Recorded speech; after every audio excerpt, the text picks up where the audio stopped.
In this guide, I will be showing you guys how to create Indeed account. Let's get started.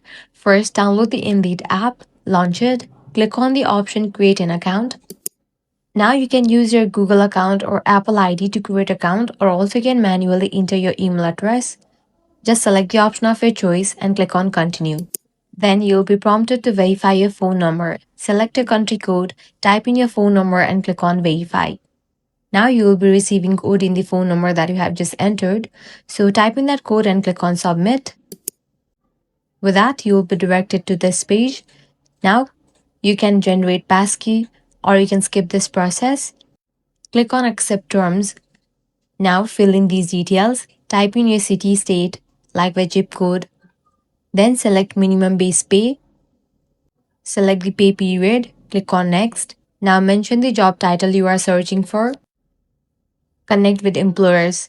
Select the option of your choice and click on continue. After you complete all these details, your account will be created. So this way you can easily create Indeed account. If this guide helped you out, do not forget to like, share and subscribe. Thanks for watching.